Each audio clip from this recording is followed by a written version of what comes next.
Vous avez lu 18 fois Choupi, vous avez joué 15 fois au Roi du Silence et vous avez fait de la peinture 3 fois en une seule journée. Bref, il est temps de vous proposer d'autres activités à faire avec vos enfants. Et en ce moment, il y a un formidable élan de solidarité qui se passe sur les réseaux sociaux. Les parents donnent des idées aux autres parents. On va faire un petit tour d'horizon ensemble. Première page à suivre, c'est Corona Minus Kids. Classée par catégorie d'âge, cette page recense tous les jeux faits maison par les familles pendant le confinement. C'est une mine d'or pour occuper des petites mains. Hello, salut, bienvenue dans ce premier Family Workout Live. Après le cours d'art plastique, place au sport. Inspire, 4 fois.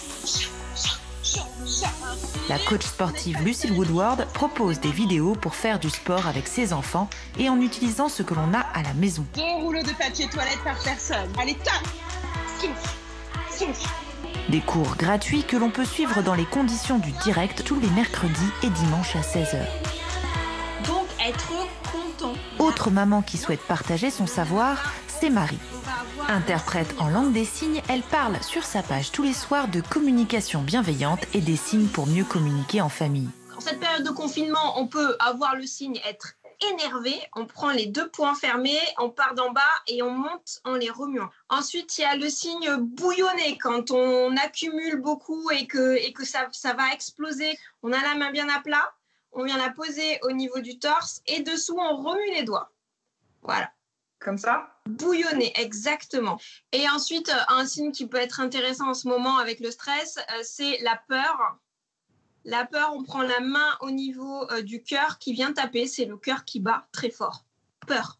D'accord. Et comme ça, quand il y a une crise, on utilise les signes et là, l'enfant comprend mieux l'émotion des parents, c'est ça ? L'enfant va mieux comprendre les émotions des parents. Il va aussi pouvoir identifier ce que lui, il ressent et pouvoir signer quand il est énervé ou qu'il a peur, etc. Dernière initiative pour souder la famille, tous les matins, 2 mamans s'amusent à lancer des défis à faire en tribu. C'est le Stay Home Kids Challenge. Après la pyramide à faire tous ensemble, place aux chorégraphies sur une musique choisie par les enfants. De quoi créer de beaux souvenirs en cette période pas toujours évidente à vivre pour les enfants, mais aussi pour leurs parents. Il faut se satisfaire du nécessaire.